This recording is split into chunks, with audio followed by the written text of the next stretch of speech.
If anyone would have told me that I would become the Yelixa Larios-Lopex that you see here today, I would have not believed them for anything in the world. As a child, I confronted challenges at different moments of my life. I was seeing and experiencing things that most children should not face at that age. I was born on January 16, 1995, in Managua, Nicaragua. My father was in the military, and just 2 weeks after my birth, he came to the United States.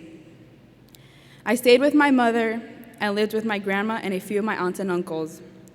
My mother was a teacher, and she worked most of the day. Therefore, like a single mother, she left me in my grandma's care. This woman, over time, became like my second mother, and I love her as one. My mother left to go to the United States when I was 4 years old.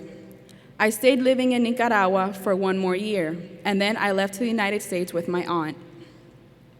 I left my grandma, my friends, and my native country when I was 5.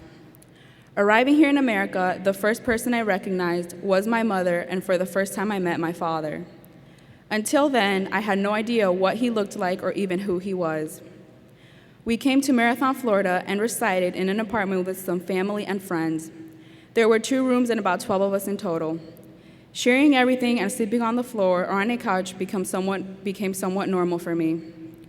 We moved into a trailer when I was about 6 years old, in a neighborhood known as the hood or ghetto part of town. Drugs were around me while I was growing up.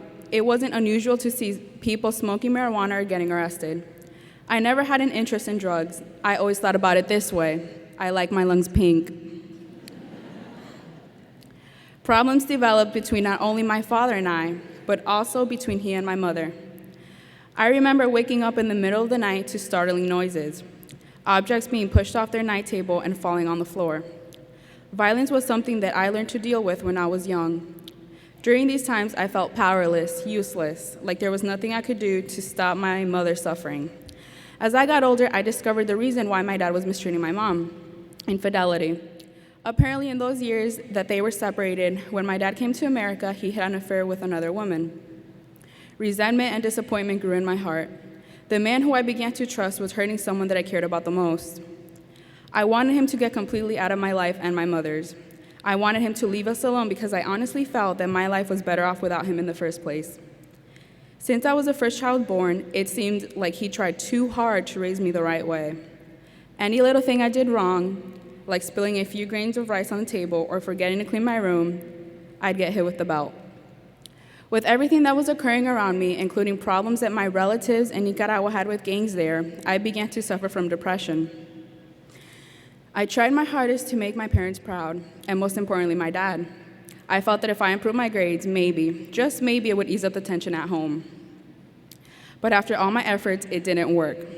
So I got to a point where I quit. My grades started to drop little by little. I lost all hope. I didn't believe I was going to get anywhere in life, so why bother trying? My depression got to the highest point that it could get. This led to cutting and suicidal thoughts. After one cutting incident, my father asked me what was going through my mind in order to do this. I didn't tell him simply because I didn't trust him. He said something that I still keep in the back of my mind. He said that if I was going to kill myself, to do it, and then he handed me a knife. I let it go and said I wasn't going to. At that point, he told me that I just caused him problems and that he already had other problems to worry about, and I was just one more burden on his plate. I burst into tears. It felt like there was no point in my existence. I was useless. I was a useless 13-year-old. Despite this incident, I don't want anyone to judge my father for his wrongdoings in the past, because the truth of the matter is, my past has made me who I am today.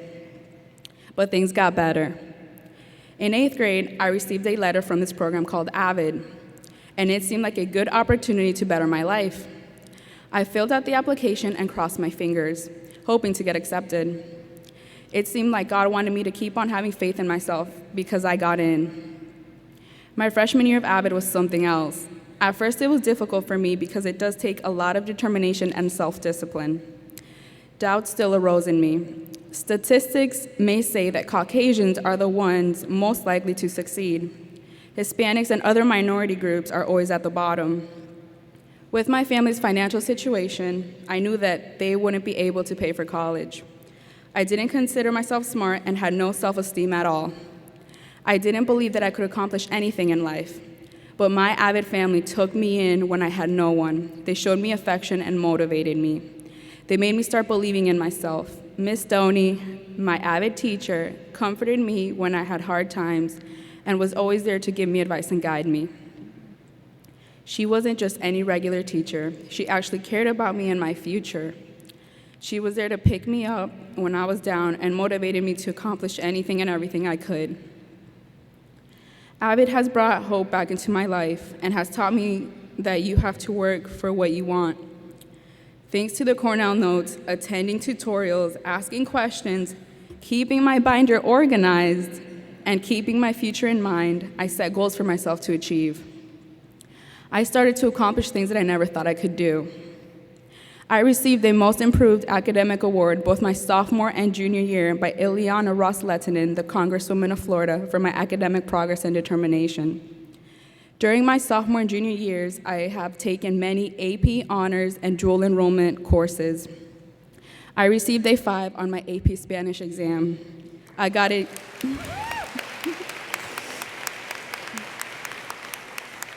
Thank you. I got a 6 on my FCAT writing. I passed the college placement test for reading, knocking out 50% of the seniors in the school.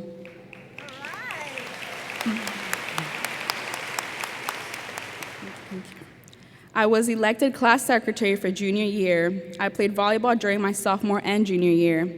I am drug-free. I'm a high honor roll student.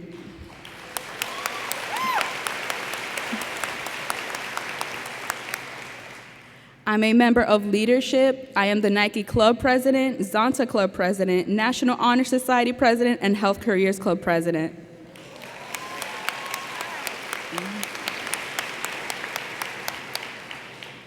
I was elected President of the Student Government Association for this upcoming school year.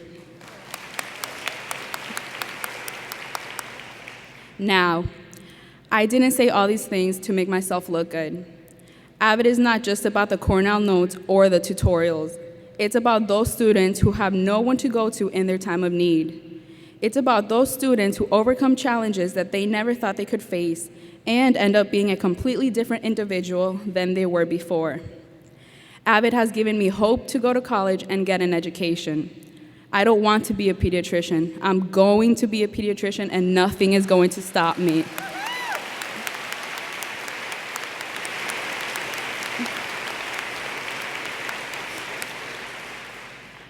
When challenges arise, I'm not going to back down or run away. I'm going to face it head on without any doubts in myself. I will increase statistics because I'm one more Hispanic that's going to get an education and make it to the top.